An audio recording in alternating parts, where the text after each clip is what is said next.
The worst kind of betrayal never comes from a business rival.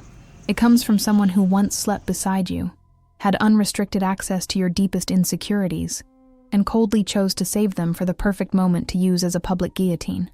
Harper Kelly thought her career and her dignity were over the moment her ex-girlfriend deliberately spilled that glass of wine across her ivory silk blouse, smiling with quiet sadism in front of the richest and most influential men in the city.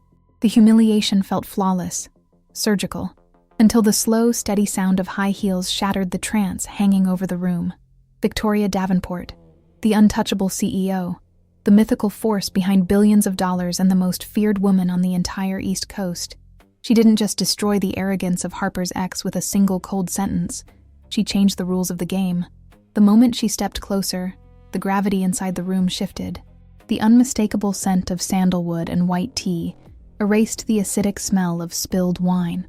With a calculated slowness that defied every professional boundary, Victoria's long fingers brushed the lapel of Harper's blazer, adjusting the fabric with a subtle touch that lasted a fraction of a second longer than strictly necessary. The warmth of the CEO's breath ghosted against Harper's chest, setting a dangerous rhythm that the analyst's own heartbeat desperately tried not to follow. And if you thought public humiliation was the worst thing that could happen to Harper that night, you were wrong. Because the moment she was rescued and pulled into the private orbit of the most powerful woman in the city, she realized the real challenge had only just begun. Let me take a small pause here. Just the two of us. Those who follow this channel already know that every story I bring is a piece of truth, a space we fought to create so our desires, our silences, and Sapphic love could finally have a voice in a way very few places allow. But the reality behind the screens is that the rules here are like invisible walls. They limit what I can tell, censor the intensity of emotions, and, if I'm being completely honest, they freeze our ability to keep this channel alive and independent. And I refuse to let our voice be erased or softened just to fit inside someone else's mold. That's why I created a sanctuary of our own, where the unspoken finally comes alive. I prepared an exclusive story pack in audiobook format. There, I finally had the absolute creative freedom that the outside world denies us. Much deeper romances, where we don't have to cut the scene the moment the tension starts rising. Real psychological and physical tension, so you can feel the warmth of skin, the quickened breathing, and the complete surrender of these women in a raw, immersive, and intense way. Creative freedom. Everything I always wanted to show here, but couldn't, without putting the entire channel at risk. Our pact of resistance. When you choose to step inside this private universe of ours, you're not just choosing breathtaking audios to listen to in your most intimate moments. You're becoming the shield that protects this channel. Your support through this collection pays for the writing hours, the production, and guarantees that our space here continues standing strong with brand new stories every single week. This isn't just a transaction. It's a network of affection, resistance, and belonging, so we never have to hide again. And if you feel like you deserve to experience this kind of love completely, without filters and without restraints, the path to our inner circle is pinned in the first comment. Come with me. Having you there means the world to me. And now, let's go back to our story, because the temperature between them has just changed. If you can't even hold a glass without trembling, Harper, how do you expect the board to trust you with the East Coast's most aggressive risk fund? The sentence hovered over the solid oak table, sharp, soaked with a sadism that made Harper Kelly's blood freeze in her veins. The dark liquid, a Pinot Noir from an extremely expensive vintage, still dripped humiliatingly through the ivory silk of her blouse, staining not only the imported fabric, but every piece of the dignity she had spent years building in this predator-filled environment. Paige Montgomery smiled, that same precisely rehearsed smile that, a year ago, she used to disarm Harper within 4 walls, now served as a public guillotine before the 12 major Davenport Capital shareholders. No one in the room moved. The silence in the private space on the 45th floor, in the heart of Boston's financial district, grew so thick that one could hear the subtle crack of ice melting in the whiskey glasses. Outside, a severe winter storm battered the tempered glass with a freezing fury, mirroring the chaos that collapsed inside Harper's chest. She tried to breathe, but the air seemed saturated with the scent of expensive cigars, the heavy aroma of black truffles from the dinner, and the sour odor of the spilled wine cooling against her skin. Paige remained standing, adjusting with disdain the gold watch on her wrist. The perfect image of the untouchable senior consultant the investment fund had hired to audit the risk division. But that wasn't an audit. It was a calculated execution. "I'm sorry, gentlemen," Paige continued, her voice echoing with a perfectly artificial sweetness designed to draw the attentive eyes of the directors from New York. Perhaps the transition from an operational role to strategic leadership requires an emotional control that Miss Kelly, well, clearly still does not possess. After all, managing the technology portfolio requires absolute coolness, and her history at smaller firms already showed this tendency to fail under real pressure. Harper felt the fingers of her left hand press the linen napkin under the table with such force that the tips of her nails dug into the flesh, leaving white, painful marks.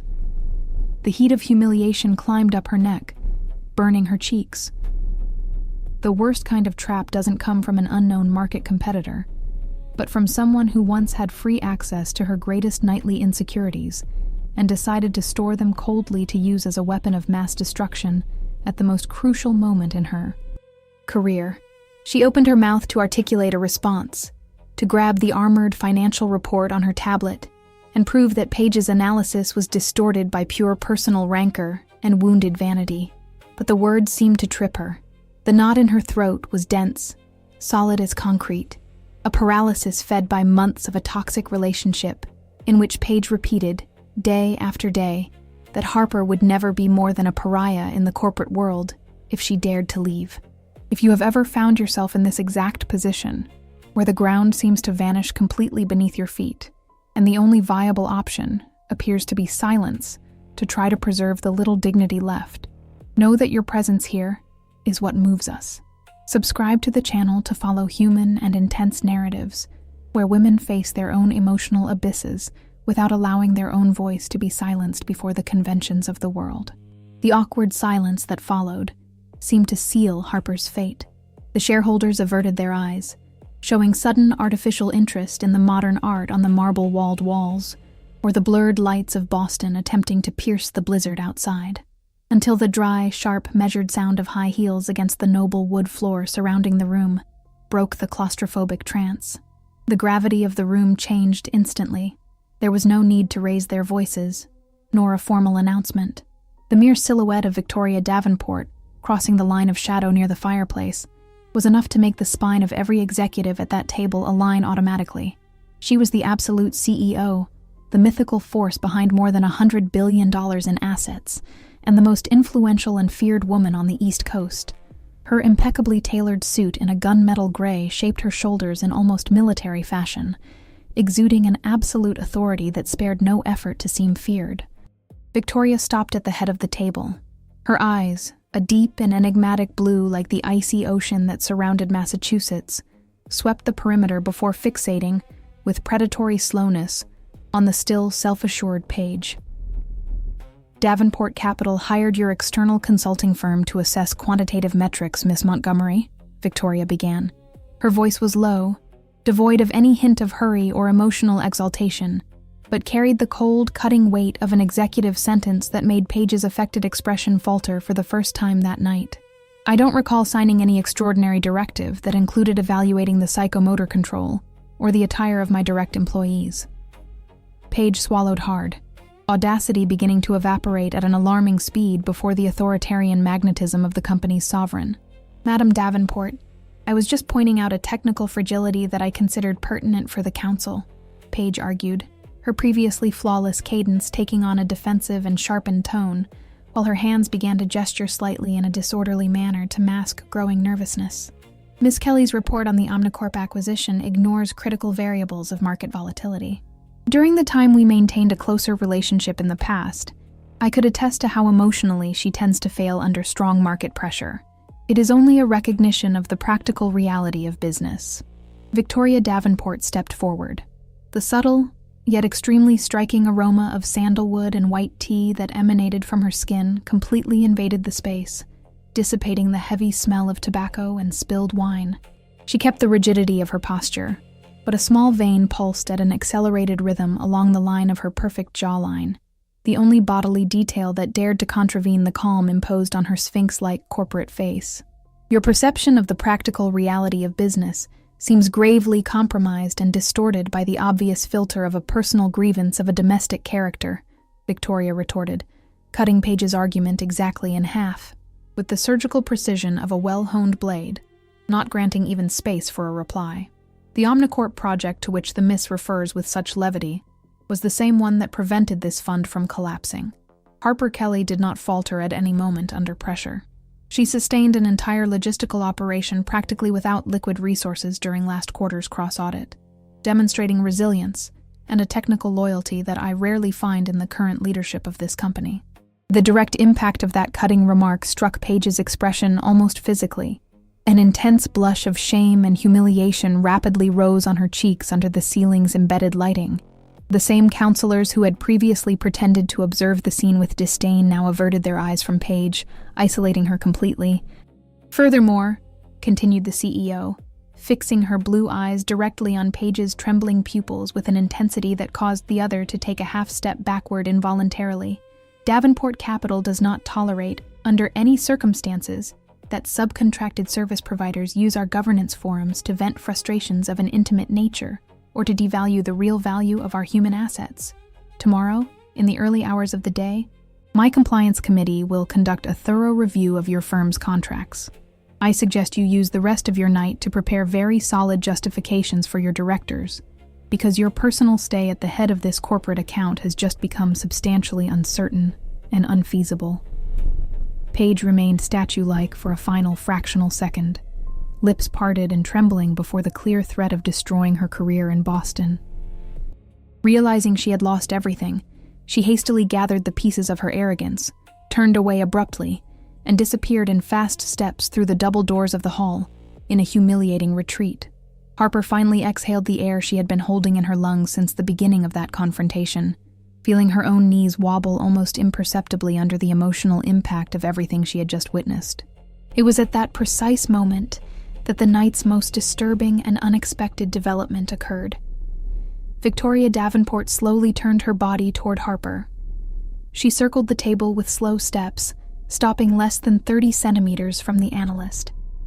The subtle heat emanating from the executive's body contrasted overwhelmingly with the room's cold air conditioning.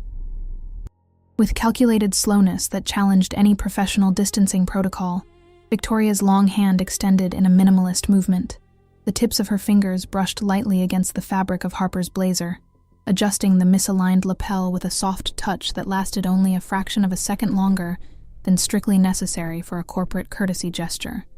"Maintain your posture firmly upright, Kelly," Victoria whispered, her voice dropping to a low and dangerously intimate frequency, so close that Harper could feel the subtle warmth of that breath against her own chest.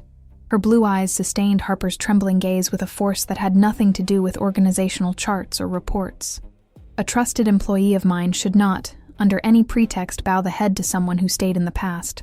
Harper swallowed dryly, her palms sweating as she discreetly adjusted the stained hem of her blouse, trying to process the shock of having been rescued by that untouchable woman. There was no room for kisses or more intense touches at that moment. The tension between them was purely psychological, an electricity contained in the subtext of every shared glance. "Thank you, Mrs. Davenport," Harper managed to reply, her voice coming out slightly rougher than usual. Victoria stepped back, regaining her safe distance with the same sphinx-like efficiency, though her eyes still held Harper captive. "Tomorrow, at 7 in the morning, in my private office. We will discuss the terms of your promotion and the new strategic direction of the risk division. Do not be late." Victoria turned her back, the smooth motion of her gray suit following her determined steps back to the head of the table, resuming the meeting as if the world had not just shifted on its axis. Harper looked at the stained blouse, and then at the imposing figure of the CEO leading the shareholders. She believed the danger had passed when Paige walked out that door. She was wrong. As she entered the orbit of the city's most powerful woman, Harper realized that the real challenge was only beginning.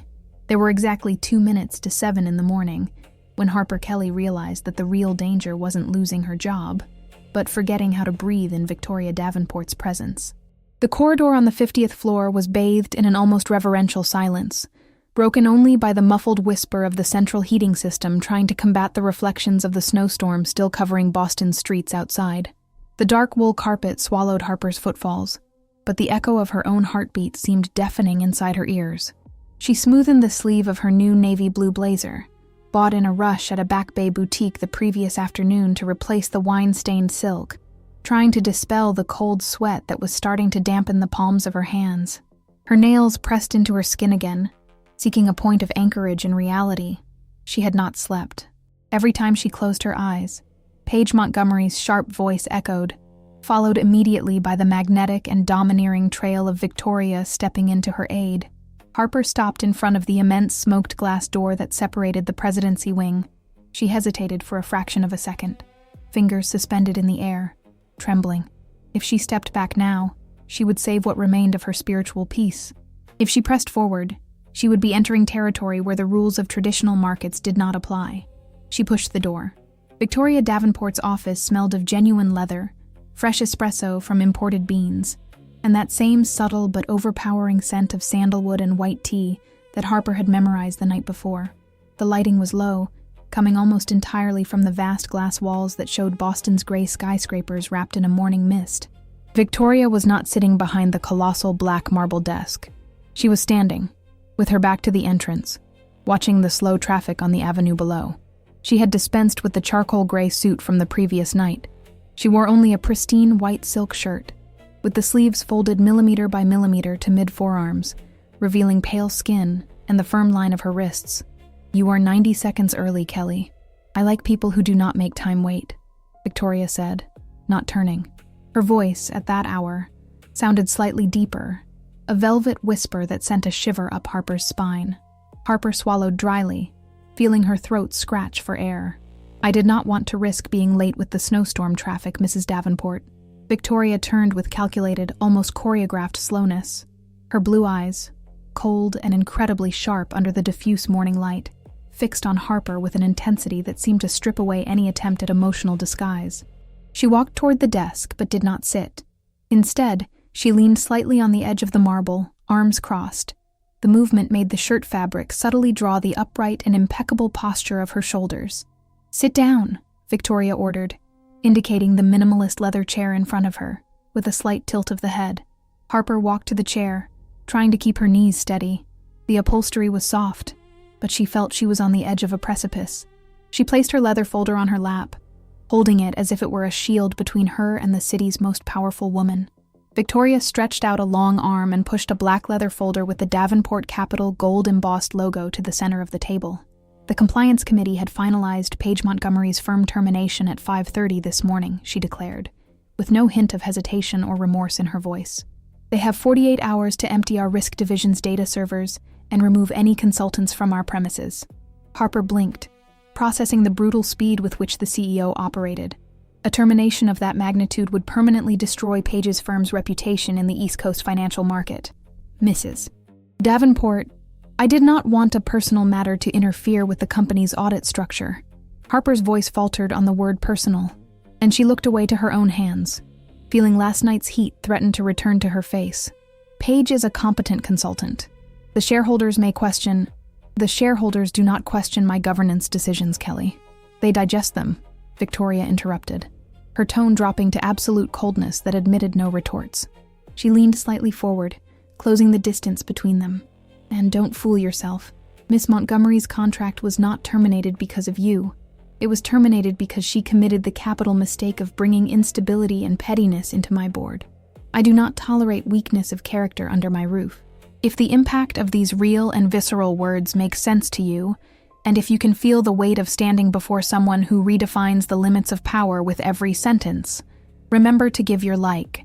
Your support is essential for us to continue producing dense narratives with high psychological retention." Silence returned to the office, heavy and loaded with subtext. Harper kept her eyes fixed on the golden folder, feeling her breath shorten. "However," continued Victoria, and her voice softened slightly, adopting a slower, almost intimate cadence. "Miss Montgomery tried to contact my private office 2 hours ago, a direct line. She insisted on warning me about what she called her chronic emotional vulnerability. She claimed you could not bear the weight of the decisions I make here." Harper felt the blood drain from her cheeks. The specter of the ex-girlfriend seemed determined to haunt and sabotage her, even after the expulsion. Her fingers gripped the briefcase so hard that the joints turned completely white. She opened her mouth to defend herself, to assure that she was strong, that Paige was lying out of pure spite, but Victoria's physical proximity seemed to stall her thoughts. Victoria rose from the edge of the table. She did not walk away. She circled the marble piece and stopped exactly beside Harper's chair. The proximity was so close that Harper could hear the soft sound of Victoria's silk shirt brushing against her body with each deep breath of the executive. The heat emanating from Victoria broke the invisible barrier of professionalism, flooding Harper's senses. "She thought she could plant the seed of doubt in my mind," Victoria whispered, taking another half step forward. Her Italian leather boots stopped a few centimeters from Harper's shoe. She was wrong.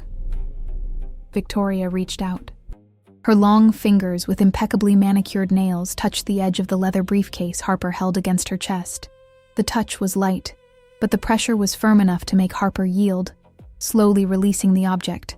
As she pulled the briefcase, the backs of Victoria's fingers grazed the side of Harper's wrist with unsettling slowness.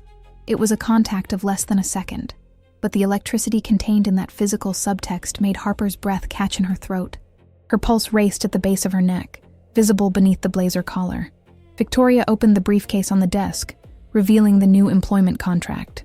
"This is your promotion to Interim Chief Executive Director of the Technology Risk Fund," Victoria said, her eyes fixed on the document, though her posture remained dangerously close to Harper. "You will report directly to me. No intermediaries, no external consultants monitoring your steps. Your reports will be delivered in person, in this room, every Friday at the close of market." Harper looked at the document. The salary listed there was 3 times higher than her current one, accompanied by a stock package that would financially stabilize her for life. It was the pinnacle of American corporate life. But the price would be daily scrutiny and orbit of that inscrutable woman. "Madam Davenport, I accept." Harper's voice came out as a nearly inaudible whisper, her throat dry. "I promise not to disappoint your trust." Victoria did not smile. Her expression remained as a marble sculpture, but there was a subtle, predatory gleam crossing her blue pupils. She leaned her body slightly toward Harper, enough for Harper to feel the light brush of Victoria's dark, scented hair near her shoulder.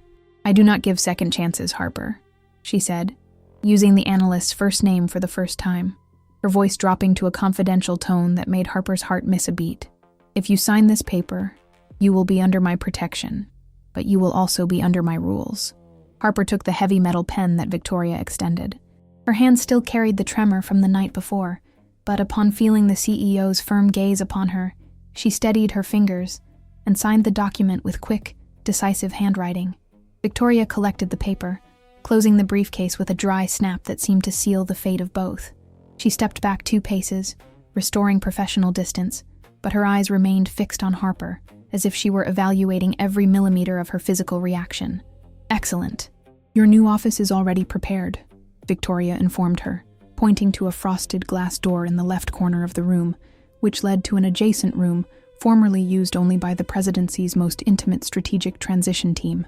"I want you nearby. The market is about to collide with the Federal Reserve's new rates, and I need your technical cool to be ready." Harper stood, straightening the blazer with a mechanical gesture to try to mask the emotional impact still reverberating in her chest.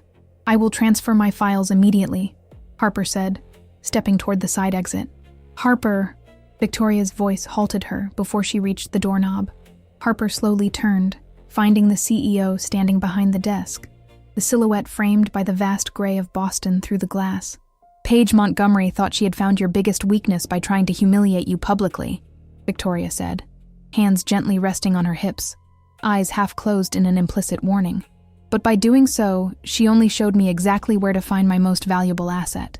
Do not forget this when you encounter her in the city's corridors." Harper nodded in silence, feeling the weight of that statement echo in her mind as she pushed the door to her new office open. She believed that signing that contract and getting rid of Paige's clutches meant the start of a phase of stability and security in her career. She believed she had taken control of her own life. She was wrong.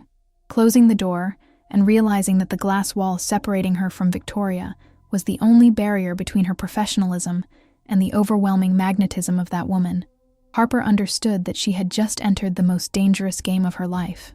If the Data Security Committee traced this IP to her private terminal, Harper, not even my absolute control over the board will be enough to contain your downfall." The sentence was spoken almost like a secret, a low whisper that cut through the marble silence of the 50th floor at 9:42 in the night. The main lights of Davenport Capitol had already been shut off by the automatic system, leaving the president's office submerged in a dense half-light, broken only by the bluish, sterile glow of the 3 Bloomberg terminal screens placed on Harper's desk. Victoria Davenport stood right behind her, so close that the warmth of the CEO's body seemed to negate the merciless chill of the corporate air conditioning. One of Victoria's hands rested on the leather back of Harper's chair. The subtle pressure of that long arm created an invisible barrier that prevented any attempt to retreat. The scent of sandalwood and white tea, now mixed with the strong smell of double espresso, seemed to occupy every ounce of oxygen in the room. Harper kept her fingers frozen over the mechanical keyboard. Her left eyelid quivered imperceptibly, a pure reflex of physical exhaustion and the psychological strain that had been piling on her shoulders for more than 12 hours. On the central screen, the bar charts of Omnicorp, the same company Paige Montgomery audited, plunged in a continuous red line that was both frightening and alarming. A massive speculative attack had begun in the Frankfurt market a few hours after Paige's firm was dismissed. Someone had leaked the internal volatility data. Someone wanted to see Davenport Capital bleed, and the digital trail pointed directly to the Access account Harper had just inherited. "I didn't do this, Ms. Davenport." Harper's voice came out low, almost rough from lack of use in the last hours, devoid of any literary sophistication. "I spent the whole afternoon restructuring the liquidity blocks. The access code used in the leak was the old one, the one Paige Montgomery's firm controlled until last night." Victoria did not move. She leaned her body slightly forward, enough to observe the numbers blinking frenetically on the monitor. The movement caused a strand of her dark hair to brush lightly against Harper's neck, a touch as subtle as the line that separates professionalism from the abyss. Victoria's breathing, measured and deep, pressed against Harper's collarbone, dictating a rhythm the analyst's own heart desperately tried not to match. "I know it wasn't you, Kelly," Victoria whispered, the closeness making the vibration of her voice echo directly in Harper's chest. "If I ever believed for even a second that your technical loyalty was compromised, you wouldn't be sitting in my chair right now. You would be answering district lawyers in a windowless room in downtown." The analytical coldness of that statement contained a kind of distorted comfort. Harper exhaled slowly, feeling the fabric of her navy blazer yield slightly as her muscles relaxed under the supervisor's watchful eye. She turned the chair a quarter turn, just enough to face Victoria's perfectly straight jawline. In the dim light, the executive's blue eyes looked like 2 ice slits, shining with a predatory intensity that did not turn against Harper, but against the invisible enemy who dared to test the defenses of her empire. Victoria had loosened the first button of her white silk shirt. The pale skin of her neck reflected the oscillating light of the monitors, revealing the calm pulse of her carotid. The asymmetry of that situation, the mythical CEO naked of the formalities of a full suit, acting in the shadows of the corporate night, exerted a physical and psychological pull that made Harper's knees tremble under the oak desk. To feel the weight of an unjust accusation, and at the same time the suffocating presence of someone who holds the power to destroy or save your existence, is an experience that reconfigures the limits of any human mind. If you can perceive the silent complexity that governs the backstage of power and restrained desire, subscribe to the channel. Your subscription ensures that we continue to explore the deepest nuances of these institutional and effective dynamics. Victoria stretched her free arm over Harper's shoulder, reaching for the mouse. The movement brought their bodies even closer, so that Victoria's abdomen nearly pressed Harper's back against the chair. Their breaths crossed in the confined space between them, a silence loaded with subtext where every pause seemed to last an eternity. "Look at the third column of data," Victoria commanded, her voice dropping to an even lower tone, almost rough, as her long fingers controlled the cursor on the screen with surgical precision. The volume of short selling began 30 minutes before the New York close. Paige did not act alone. She used a clearinghouse based in Delaware to mask the origin of the funds. She wants to create panic on the board, to force my administration to rehire her firm as a damage control measure. Harper studied the data, forgetting for a moment the overwhelming closeness of the other woman as logical reasoning took control. She extended her hand, her fingers brushing accidentally the side of Victoria's hand that was still holding the mouse. A subtle thermal shock traveled through both their skins. Neither withdrew. The touch remained there, a static contact, warm and charged with a dangerous electricity that neither of them dared to verbalize. "She underestimated our reaction speed," Harper said, eyes fixed on the graphical interface, though her mind was fully focused on the soft texture of Victoria's skin against her own. "If we use Davenport International's backup fund to absorb these excess actions before London's market opens, at 3 a.m, the attack collapses. Paige will be liquidity-strapped and exposed to the regulator before dawn." Victoria turned her face in Harper's direction. The distance between their lips was a few centimeters, a space dangerously narrow where the scent of sandalwood seemed intoxicating. Victoria's eyes briefly slid down to Harper's mouth before returning, with tortuously slow, to her pupils. The tension was purely psychological, a gravitational pull fed by mutual intelligence and the isolation of that deserted floor. There was no need for explicit gestures. The subtext of that implicit promise filled the air like smoke. "You are brilliant, Harper," Victoria murmured, and the use of her first name at that low frequency sounded almost like a confession of vulnerability that the CEO would never demonstrate in daylight. "But the execution of this counteroffensive requires you to sign the purchase orders as Chief Executive Officer. The legal risk will be entirely yours for the next 4 hours. If London's market does not react as you predicted, the board will have your head on a platter before breakfast." Harper felt the lump in her throat return, but this time it wasn't driven by fear or the humiliation Paige usually inflicted on her. It was the weight of adrenaline, the heat of Victoria's proximity, and the clear sense that she was crossing a line of no return. "I will sign," Harper replied, sustaining the blue, relentless gaze of the boss without hesitation. "I trust my analysis. And I trust you." Victoria maintained eye contact for a few more seconds, her hand slowly sliding away from Harper's, leaving an immediate thermal void on the analyst's skin. The executive rose to her full height, crossing her arms and watching Harper with an expression that mixed corporate pride and something far denser, kept on a tight rein by her iron discipline. "Then make it happen, Kelly. The terminal is under your command. I will arrange for the building security team to isolate this floor from any external communication until we have London's confirmation." Victoria turned her back and walked toward the immense glass pane, from which she watched the distorted reflections of the Prudential Tower's lights through the freezing rain washing the building's facade. Harper turned to the keyboard, her fingers flying across the keys to mount the liquidity barrier that would destroy Paige's plan once and for all. She had thought the greatest challenge that night would be proving her innocence in the fraud of her ex-girlfriend. She was wrong. Upon hearing the muffled steps of Victoria Davenport returning to her desk in the dark, Harper realized that surviving the market attack was only the simplest part of the contract she had just sealed with her own desire. There were exactly 6 minutes to 3 a.m. when the Bloomberg terminal emitted a short, sharp beep, the exact sound of a trap being sprung in the dark. The bluish glare from the screens cut through the office's gloom, projecting long shadows on the walls of the dark marble. Harper Kelly felt a shiver run down the base of her neck. Her fingers, stiff from the cold and hours of non-stop typing, hovered over the mechanical keyboard.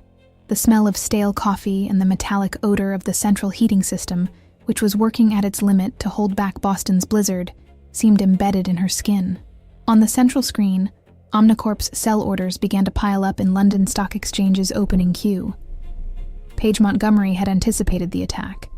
She was not just selling the assets short, she was trying to flood the European market before Davenport Capital could activate its backstop funds. "They are increasing pressure on the opening spread," Harper whispered, her voice coming out rougher and more worn than she intended, clawing at the claustrophobic silence of the room. "If our institutional buy order isn't executed in the first 10 seconds, panic will spread to the other desks." Behind her, the almost imperceptible sound of silk moving cut the air. Victoria Davenport had not left the office for a second. The CEO stood less than 30 centimeters from Harper's chair, watching the red candle charts plunging on the screen. She had taken off her high heels at some point in the night. Now, barefoot on the dark wool carpet, her stature seemed less mythical and terrifyingly more real, more human. The sleeves of her white shirt were misaligned, and a faint line of sweat shone in the hollow of her collarbone, a bodily detail that betrayed that even the city's most powerful woman felt the weight of the abyss beneath her feet. Victoria leaned over Harper's left shoulder.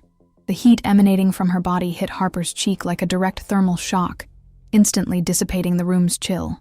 The strong scent of sandalwood and white tea seemed denser now, blended with the involuntary intimacy of that forced vigil. "Do not change the target price, Kelly," Victoria determined. Her voice was a low whisper, a deep frequency that resonated directly in Harper's spine, lacking the formal stiffness she wore before the board.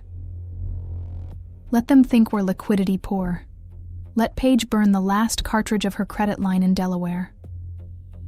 Harper held her breath. Victoria's physical proximity was almost paralyzing. She could hear the measured, sonorous rhythm of the executive's breathing just above her ear. The tip of one of Victoria's dark tresses brushed lightly against Harper's blazer collar, a minimal millimeter contact that sent Harper's heart jolting violently against her ribs. Her left knee began to tremble imperceptibly under the oak table, and she had to plant her heels firmly on the floor to regain control of her own muscles. If you can feel the silent electricity that rises when two people are forced to share the same space in the midst of chaos, knowing a single slip could ruin everything, know that your stay here is what validates our work. Subscribe to the channel so you don't miss the next developments of this power struggle and desire kept behind the scenes of the corporate world. The digital clock in the lower corner of the screen struck exactly 3 a.m. The London market opened. Instantly, the charts exploded into a confusion of green and red lines flashing frenetically. Trading volume spiked. The screen looked like a digital battlefield. Harper's fingers sent out the counterattack orders she had structured in the last hour. The Davenport International Liquidity Protection Block. "We're in," Harper said, her teeth almost clenched as she monitored the system's execution speed. "Orders are being processed, but Paige's clearinghouse is trying to cover the margin. She's pulling funds from another associated account." Victoria stretched her long hand over Harper's shoulder, resting the palm directly on the cold surface of the marble table, effectively surrounding her. Victoria's shirt fabric brushed sharply against Harper's shoulder, a soft but inflexible pressure that made the analyst swallow hard. Harper could feel the heat of Victoria's skin through her own clothes. "She's using the personal custody account she kept in Miami," Victoria murmured, her blue eyes half closed, shining with predatory coolness as she decoded the origin codes on the screen. "Paige is betting everything she has. She doesn't just want to save the contract. She wants to destroy you, Harper. She knows that if your name is linked to an opening collapse in London, your career on this coast will be over by morning." Harper felt a twinge of distress tighten her stomach. The ghost of public humiliation she had endured at the business dinner still echoed in her mind. Paige knew her weak points, knew how hard Harper had fought to be taken seriously in that predator-filled market. She looked at her own hand on the mouse. The fingers were trembling, unable to keep the cursor steady on the data column. Before Harper could pull back or try to mask the weakness, Victoria's hand moved. With calculated slowness, the CEO's long fingers covered Harper's tremulous hand. The touch was firm, warm, and absolutely deliberate. Victoria's soft skin pressed Harper's back of the hand against the mouse's plastic, instantly stabilizing the tremor. It wasn't an act of aggression, nor an explicit breach of decorum. It was a pure psychological anchor in the power's subtext. The silence that followed between them was so thick that the sound of freezing rain beating against the armored glass seemed to disappear altogether. Harper froze, eyes fixed where their hands overlapped, feeling Victoria's accelerating pulse against her own skin. "I told you to keep your posture, Kelly," Victoria whispered near her temple, warm breath caressing Harper's skin. "You're not alone at that dining table anymore. Let me deal with Paige Montgomery's greed. Your job is only to carry out my order." Harper tried to draw air into her lungs, but her chest felt squeezed by the intensity of the moment. She nodded slightly, feeling the heat of Victoria's touch climbing up her arm, disarming the fear and leaving in its place a completely different tension. A latent electricity that had nothing to do with financial reports or stock prices. With the boss's hand steadying hers, Harper pressed the final confirmation key. The massive $50 million purchase order was injected into the system. The market's response was immediate and devastating. Omnicorp's chart jumped green vertically, breaking the resistance line Paige had been trying to sustain. The trap had worked. In trying to sell more than she could cover, Paige's firm was caught in a brutal short squeeze. The London algorithms began automatically liquidating Harper's ex-girlfriend's short positions, generating a cascading effect that destroyed the liquidity of her accounts in real time. On the screen, margin violation alerts began to flicker in yellow. Paige Montgomery was officially insolvent in the European market. Victoria slowly withdrew her hand, breaking physical contact, but her blue eyes remained fixed on Harper's face, which now wore a mix of exhaustion and absolute relief. A CEO stepped back, regaining her erect, unshakable posture, though her lips bore the almost imperceptible shadow of a smile of victory. "It is over," Harper said, her voice coming out as a whisper, her shoulders finally yielding against the back of the chair. The London market absorbed the spread. Paige's position was liquidated. She has no resources left to try anything in New York at tomorrow's opening. Victoria walked to the corner table, picking up a crystal glass of mineral water and returning with slow steps. She extended the glass to Harper. When Harper stretched out a hand to take it, their eyes met again, and what they saw in the subtext of that look was not merely the celebration of a corporate victory. There was a contained promise there, something that fed on breaking that boundary in the dead of night. "You saved Davenport Capital from an international embarrassment, Harper," Victoria declared, the tone returning to a velvety formality, but keeping her eyes fixed on her new director. "But the day is just beginning. At 8 o'clock, the board will want a full report on how we crushed the competition before dawn. Tell her to use the private bathroom in my office to freshen up. There are spare outfits in the transition closet." Harper took the glass, feeling the cool glass against the still warm palms from Victoria's touch. She looked at the private office door, and then back at the woman who had just redefined the boundaries of her professional and personal life. She had thought the London market close would mean the end of the tension, and that she could finally return to the security of her old isolated routine. She was wrong. Realizing that Victoria Davenport did not intend to let her leave her orbit even after the crisis was over, Harper understood that the victory over Paige was only the preface to a much deeper involvement, and infinitely more dangerous. The scent of sandalwood embedded in the black silk Harper now wore did not belong to her. It belonged to the woman who controlled every inch of that empire. The private president's bathroom mirror still held the remnants of steam from the hot water, blurring the lines of Harper Kelly's reflection. Her hands, now clean of the night's cold sweat, felt for the ridiculously soft texture of the spare shirt she had found in Victoria's transition closet. It had been slightly loose on her shoulders, but the impeccable drape dictated an authority Harper never imagined possessing. She buttoned the last cuff, feeling the fabric slide against the skin still warm from the bath. The contrast between the space's artificial calm and the brutality of what would happen downstairs in less than 20 minutes made her stomach knot tightly. She exhaled slowly, clearing a misted speck from the glass to face her own eyes. There was no room for the frightened analyst who had nearly been destroyed by Paige Montgomery the previous night. From that morning onward, she was the chief risk officer, pushing the solid wood door that connected the bathroom to the main office. The subtle sound of Harper's heels was muffled by the thick carpet. Boston's morning sun finally began to pierce the gray mist of the storm, bathing the room in a pale golden tone. Victoria Davenport stood by the coffee auxiliary table.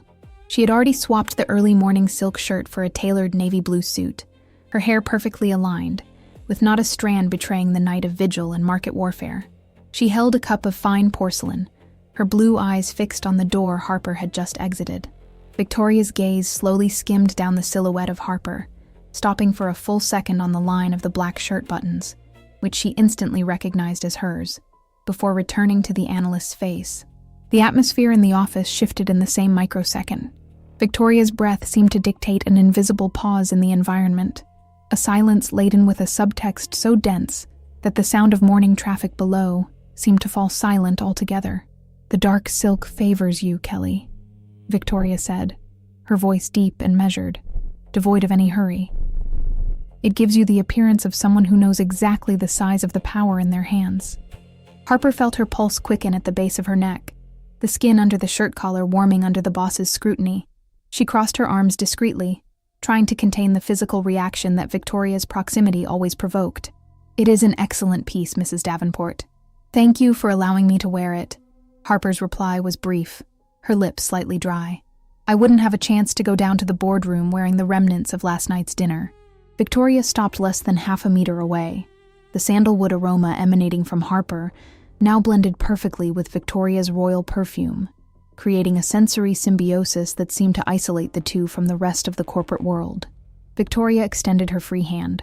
The tips of her fingers traced the air, not touching Harper's skin directly, but coming close enough for the warmth of her palm to brush the black shirt collar, adjusting the collar that had been bent slightly inward. The indirect touch, the calculated distance, and Victoria's restrained breathing created a purely psychological tension and latent electricity that defied any rule of professional distancing. Neither moved. Victoria Davenport's blue eyes fixed Harper with a practically tangible force. "The board is already meeting on the 48th floor," Victoria whispered, the voice dropping to that confidential and dangerous frequency that Harper had learned to fear and desire in equal measure. 3 of New York's top shareholders are operating in a state of considerable irritation. They were business allies of Paige Montgomery's firm. They did not see London's collapse as our victory. They saw it as a deliberate execution. Harper swallowed hard, feeling the gravity of the situation redefine the playing field. If you can perceive how the backstage of power is shaped by invisible alliances, and how the proximity between these 2 women is about to become the greatest weapon or the greatest ruin for both, do not forget to like the video. Your engagement is what allows us to continue building human narratives, complex and rich in psychological tension. "Do you think we provoked the attack to justify her dismissal?" Harper asked, the voice firm despite the subtle tremor trying to settle in her fingers.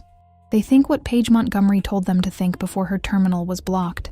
Victoria gathered her hand, turning away with imperial fluency and walking to the main table to grab the tablet with the consolidated reports of the early morning. "Paige spent the last 3 hours calling senior members of the committee. She is trying to build a narrative that I acted impulsively, and that you are the weak link that will sink the tech fund." Harper straightened up, a wave of cold indignation replacing hesitation. The ghost of the ex-girlfriend seemed determined to burn all bridges, even while buried under debts in the European market. "The Frankfurt and London data are shielded, Mrs. Davenport. The trail of the data leak points to her firm's corporate IP. I can prove it in 5 minutes before any technical committee." Victoria turned her body, watching Harper's reaction with a glow of restrained approval in the back of her pupils. She walked to the cabinet doors, opening them with a firm gesture. "We will not give them a technical committee, Harper.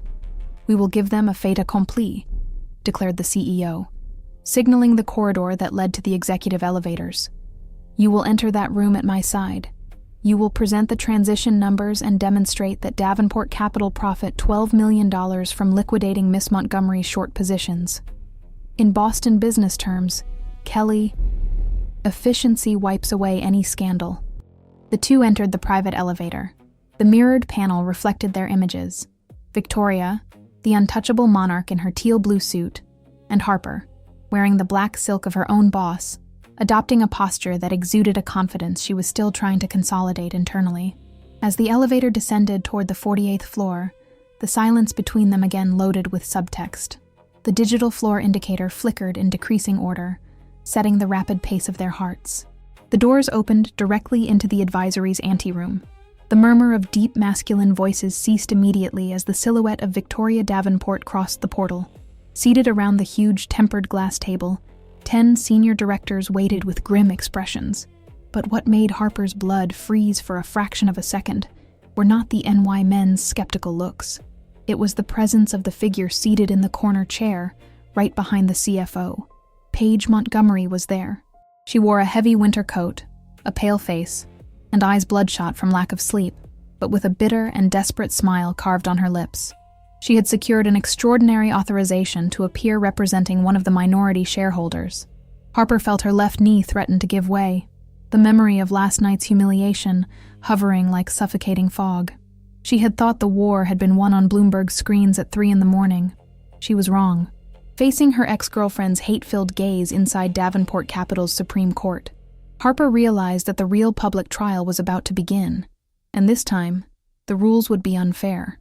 Look closely at her face, Mrs. Davenport, before placing the future of this fund in the hands of an opportunist who uses her own bed to climb the hierarchy.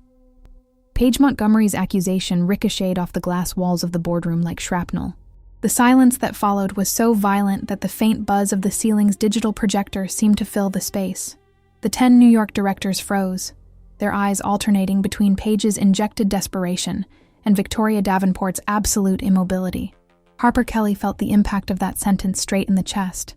The fabric of the black silk shirt, the shirt that belonged to Victoria, suddenly felt heavy against her skin. Her fingers gripped the edge of the corporate tablet so hard that the joints turned pale. She saw the triumphant and sick smile at the corner of Paige's lips. It was the last cartridge of a failed woman trying to drag everyone into the same abyss. Harper looked to the side, expecting to see the start of a ruin. She was wrong. Victoria Davenport didn't even blink. She remained seated at the head of the table, arms resting on the leather arms of the presidential chair, the living image of a ruler who had already anticipated every move on the chessboard before the board was set. Your blue eyes, cold and sharp as Boston winter, fixed on Paige with a contempt so deep that the consultant took a half step back involuntarily, the heavy winter coat weighing on her shoulders. Your inability to separate your financial ruin from institutional decorum, Miss Montgomery, is almost pathetic, began Victoria, her voice low, measured, filled with a cold magnetism that made everyone's spine in the room align automatically. She did not raise her tone. She did not raise her voice. You are using a minority shareholder proxy to distill the venom of a personal rebuke before my senior counsel. Victoria leaned forward, resting her forearms on the glass table. The motion made the oil blue fabric of her tailored suit fit perfectly to her upright shoulders. Kelly, said Victoria, without shifting her gaze from Paige, present the consolidated data of the London Open. Show our directors the real price of the Miss Montgomery's incompetence. Harper stepped forward. The tremor that haunted her the night before had vanished, replaced by a cold force emanating directly from the presence of the woman beside her. She connected the tablet to the room's central screen. The bar charts and trend lines filled the space with an emerald clarity. At 3 a.m, the London market suffered an attempt at manipulation. Through a clearinghouse in Delaware, Harper's voice came out clean, technical, echoing with an authority that surprised even the most skeptical directors. We anticipated the move. We injected $50 million into Davenport International's reserve fund. The result was a short squeeze that liquidated the external consulting firm's short positions. We not only protected the asset of Omnicorp, we generated a net profit of $12 million for this fund before dawn. A murmur of immediate approval ran among the New York men. The chief financial officer adjusted his glasses, looking at Paige with an expression that mixed shock and revulsion. Paige's narrative had collapsed under the incontestable weight of the numbers. She was not a whistleblower. She was merely an insolvent violator, exposed before those who controlled the market. Security. Victoria's voice cut through the murmur, sharp and irrevocable. The double door of the boardroom opened, and 2 men in dark suits entered. Seize Miss Montgomery and escort her out of the building. Her access to any floor of Davenport Capital is permanently revoked. And notify the Compliance Committee to forward the IP logs directly to the SEC. Paige looked at Harper, lips tremulous, arrogance utterly emptied. She tried to form a last word, one last threat, but the security guards lightly touched her arms, guiding her out of the room in a humiliating retreat that sealed the end of her career on the East Coast. She thought she could use the past to destroy Harper's future. She was wrong. If you have followed this journey of overcoming and the deserved fall of those who tried to weaponize intimacy in the workplace, know that your loyalty to this story is what moves us. Subscribe to the channel to be part of this community that values intense, human narratives where emotional and corporate justice prevail. 2 hours later, the boardroom was empty. The New York directors had signed off on Harper's promotion before racing to Logan Airport to escape the remaining blizzard. Harper slowly walked back to the 50th floor. The silence of the presidential corridor now seemed different. It was no longer claustrophobic, but welcoming. She pushed the smoked glass door to Victoria's office. The CEO stood before the vast window. The late afternoon sun gilded Boston's skyscrapers, reflecting on the icy waters of the Charles River down below. Victoria had removed the oil blue jacket, wearing only the tailored vest that perfectly traced the line of her waist and the impeccable posture of her back. Hearing Harper's steps, Victoria did not turn immediately. She continued watching the city, one hand resting in the pocket of her tailored trousers. "You were flawless down there, Harper," Victoria said, her voice dropping to a soft frequency, devoid of any corporate shielding. The use of her first name in the empty office sounded like a pact of intimacy. The New York men rarely go speechless. You disarmed them with the precision of someone born to lead this division. Harper walked up to within a step of the executive. The sandalwood and white tea aroma coming from Victoria seemed to merge with the scent of the black shirt Harper still wore. The physical closeness slowed Harper's breathing, an intense calm replacing all the adrenaline of the last 24 hours. "I wouldn't have managed if you hadn't given me the framework to retaliate," Harper replied, eyes fixed on Victoria's reflection in the glass. "Nobody had ever stepped in front of a bullet for me before, Victoria." The CEO turned her body with torturous slowness. Her blue eyes met Harper's, and the distance between them seemed to shrink until it disappeared. There were no more marble tables, Bloomberg terminals, or committee reports between them. There was only the subtext of an attraction that had survived the stormiest market. Victoria stepped forward. Your long hand, with its slender fingers, rose in a minimalist gesture, the backs of her fingers brushing Harper's cheek with a softness that overwhelmingly contrasted with the ruthless woman who commanded billions of dollars. The touch was warm, electric, and Harper's lips parted in a short, breathy sigh. "I didn't protect just one company asset, Harper," whispered Victoria, her voice dropping to a confessional, nearly hoarse tone, her eyes briefly sliding down to Harper's mouth before they locked onto her pupils with overwhelming intensity.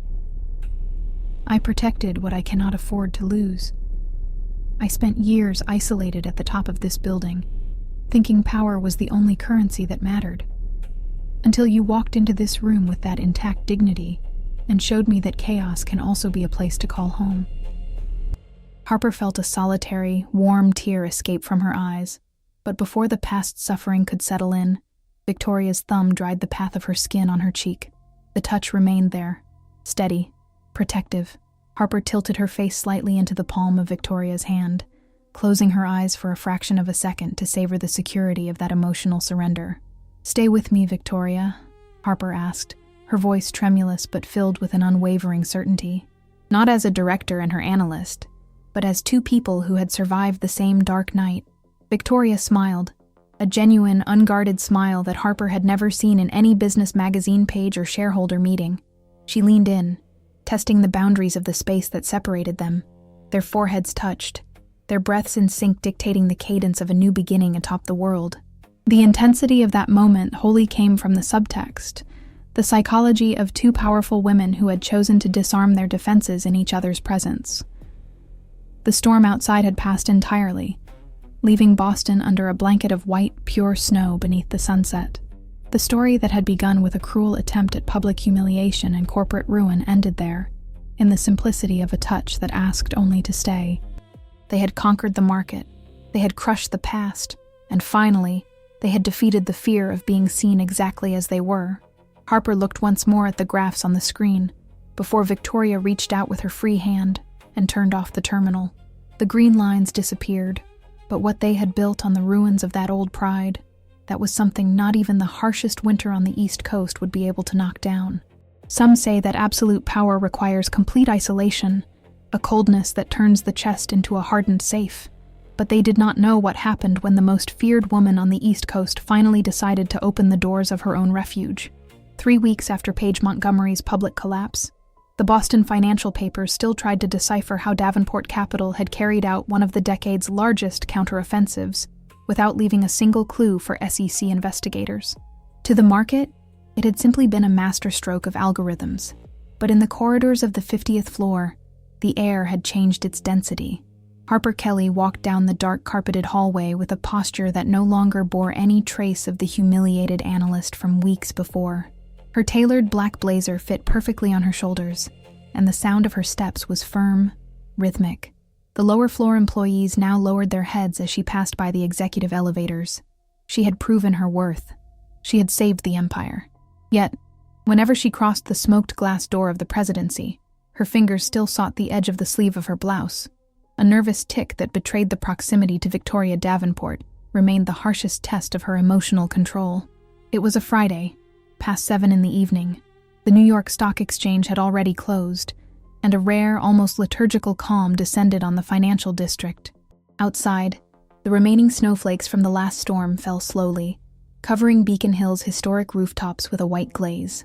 Harper pushed open the door to the main office, carrying the black leather briefcase with the quarter's consolidated Omnicorp reports.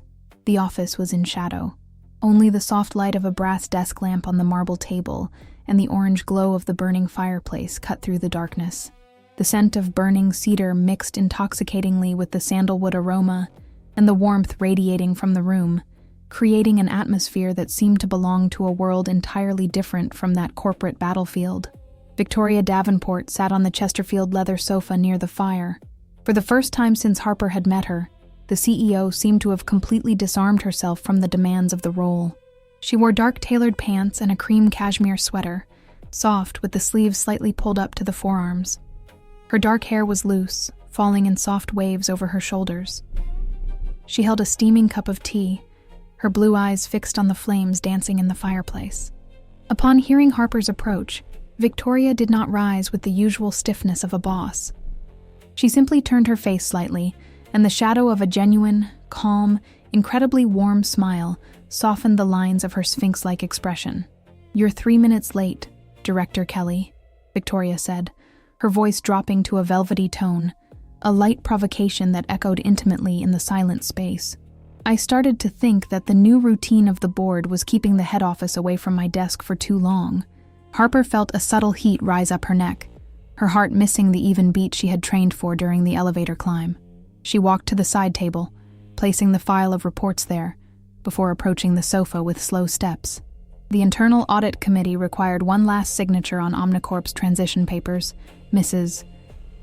Davenport, Harper answered, trying to maintain professional formality, though her voice had dropped a little, almost a whisper that blended with the crackling of the wood in the fireplace. I wanted to make sure everything was spotless before the weekend. Victoria set the porcelain cup on the coffee table and gave the empty space on the leather beside her a light tap. "Sit down, Harper. The audit is over. And, in this room, at this moment, we don't have shareholders watching us." Harper hesitated for a fraction of a second, her knees tensed beneath the fabric of her trousers, before yielding to the invitation. As she sat on the Chesterfield sofa, the physical closeness to Victoria eliminated any barrier that the company's hierarchy tried to impose. The heat emanating from the CEO's body seemed to envelop Harper, dissipating weeks of pressure's fatigue. Victoria's sandalwood scent was sharper there, a fragrance that Harper now associated not with fear, but with the most absolute safety she had ever experienced in life. Victoria leaned her body slightly toward Harper. One of her long, firm hands moved with calculated slowness, the fingertips brushing subtly against the tips of Harper's fingers resting on her knee. The contact was minimal, just the heat of skin against skin, but the electricity contained in that subtext made Harper's breath hitch in her throat. Her pupils dilated under the soft firelight. If you have followed this trajectory from the moment the floor disappeared under Harper's feet to tonight, where silence and complicity finally replaced the noise of oppression, know that your presence here is what gives life to these stories. Subscribe to the channel to continue celebrating narratives where women find their true strength without giving up their deepest vulnerabilities. Victoria held Harper's trembling gaze, her blue eyes shining with an intensity that had nothing corporate about it. There was an implicit promise there, a pact of staying that had been forged in the midst of the financial storm and now found its safe harbor. "For years," began Victoria, the voice measured, unhurried, sounding like an intimate confession she would never make to another living soul in that market. "I believed keeping people at a safety distance was the only way to guarantee the integrity of this empire. I looked at this city through these windows and saw only numbers, assets, risks to mitigate. Until that business dinner night." Harper swallowed hard, feeling Victoria's fingers wrap around her hand with a firm, warm, and absolutely deliberate pressure. She did not recoil. Instead, she turned her palm, intertwining their fingers with Victoria's, with a force that sealed the end of any doubt. "When Paige tried to humiliate you," Victoria continued, drawing her face close enough for Harper to feel the heat of her breath against her cheek, "I didn't see a governance gap. I saw someone with such pure dignity, such brilliant technical loyalty, that my first instinct was to destroy anyone who dared try to silence your voice. That night, I realized that the top of this building was a terribly cold place, until you decided to stay." Harper felt a surge of deep emotion squeeze her chest, but it wasn't the anguish of the past. It was the indescribable relief of being seen, understood, and protected by the woman she had learned to love in secret among the risk reports. She cleared her throat, her voice coming out slightly hoarse, but filled with an unshakable certainty. "I was afraid, Victoria," Harper confessed, using the boss's first name with a naturalness that made the CEO's eyes shine. "I thought the market would see me only as your shadow, someone who needed to be rescued." "They don't think that, Harper," Victoria rebutted, her free hand rising with tortuously slow motion to graze the side of Harper's face, her thumb brushing softly along the line of her jaw.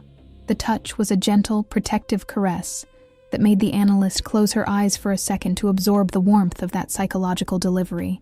"They saw what you did with the London market. You weren't saved by me. We crushed the past together. And what we have now, no audit or board of shareholders has the power to question." Victoria drew their bodies even closer, until their foreheads rested against each other in the confined space between them. Their breaths mingled in a measured, deep rhythm that seemed to tune their hearts to the same frequency. There was no need for intense kisses or gestures that would break the monetization and elegance of that moment. The sexy tension and the absolute romance came from the psychology of two powerful minds who had decided, finally, to give in to the desire not to be alone anymore. "The New York market opens on Monday at 9 in the morning, Harper whispered against Victoria's lips, her eyes half closed, watching the vast blue that looked back at her. "We're going to have new rates, new risks." Victoria let out a short, velvety laugh that vibrated straight against Harper's chest. She pressed her fingers intertwined even more firmly, a gesture that said the world out there could keep collapsing, but inside here the structure was solidified forever. "Let the Federal Reserve change the rates, Kelly," Victoria murmured, her voice loaded with a confidential sweetness that Harper would store in memory for the rest of her life. "We designed this empire to withstand any storm, especially ours. Now, forget the reports for a moment. The trading session is over, and we have the entire weekend to decide what our next rules will be." Harper smiled, feeling the weight of the past weeks vanish completely beneath the touch of that protective hand. She looked one last time at the black leather folder on the desk, before Victoria extended her free arm and extinguished the last light of the brass lamp, leaving the office illuminated only by the warm, eternal glow of the fireplace. The story that had begun in the midst of the chaos of public humiliation and a cold betrayal ended there, in the shared silence of that refuge on top of Boston. They had conquered the market, redefined the boundaries of power, and finally found love in the one place where they thought it could never survive. Harper Kelly thought Davenport Capital would be her greatest professional challenge. She was wrong. Feeling Victoria Davenport's head rest softly on her shoulder as they watched the snow cover the city in peace, Harper understood that true success was not listed on the stock exchange.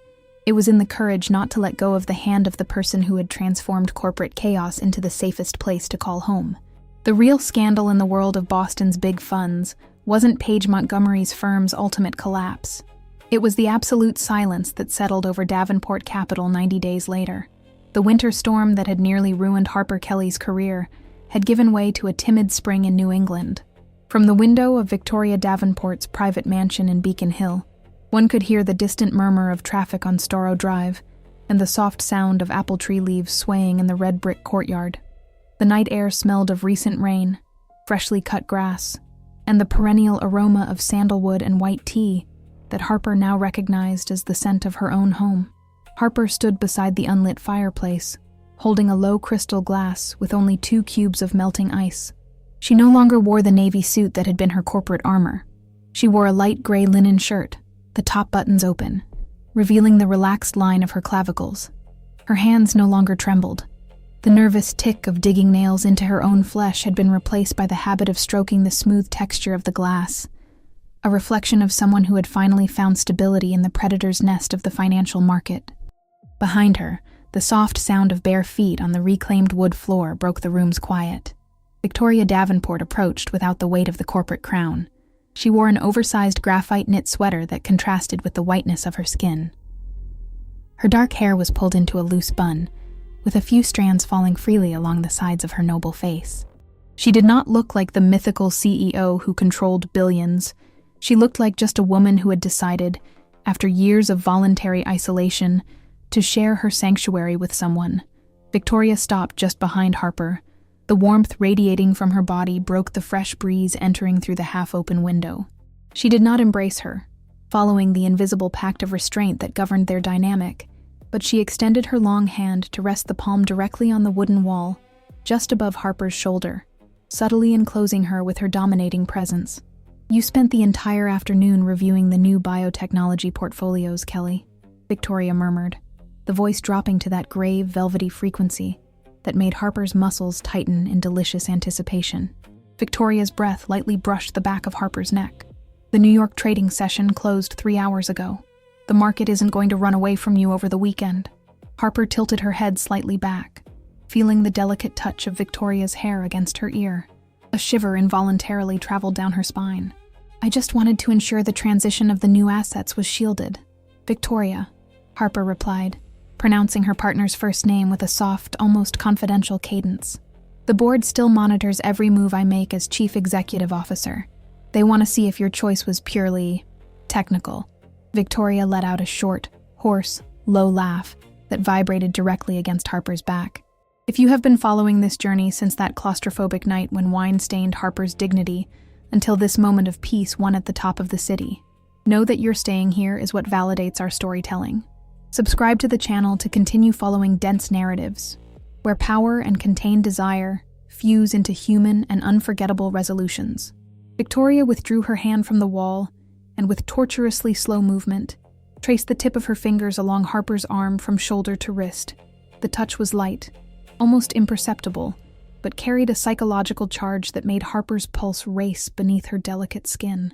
Neither of them needed explicit gestures or vulgar biological intensity. The electricity between them lived in the subtext of every pause, in the shared breath in the room's shadows. "The board knows you are the brightest mind ever to sit at that risk table," Victoria said, taking a half step forward, fixing her blue eyes on Harper through the reflection in the window glass.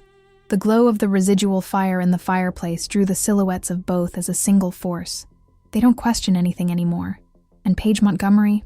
Well, her lawyers signed the non-disclosure agreement and the market ban this afternoon. She is past Harper, a trail of dust in our history." Harper exhaled slowly, feeling the last remnant of tension from the past leave her shoulders. She turned her body slowly, facing the woman who had shifted the axis of her existence. The distance between them was only a few centimeters, a space filled with the smell of rain and the pure magnetism that united them. Harper raised her free hand and, with fingers still slightly cooled by the crystal of the glass, touched Victoria's firm jawline. The CEO closed her eyes for a brief thousandth of a second, tilting her face toward the tenderness, demonstrating a vulnerability that only Harper had the privilege to witness. "Thank you," whispered Harper, eyes fixed on the blue pupils that opened and regarded her with absolute devotion. "For showing me that I could have both things, the top of the world and a safe place to land." Victoria smiled, a calm, full smile that sealed the happy ending they had fought to build on the ruins of the old corporate pride. She covered Harper's hand with hers, holding it against her own face with protective firmness. "We don't land, Harper," murmured Victoria, bringing their foreheads close, letting their breaths merge in a single, perfect rhythm in the silence of the Boston night. "We just learned to fly together above the chaos." The city outside continued its course.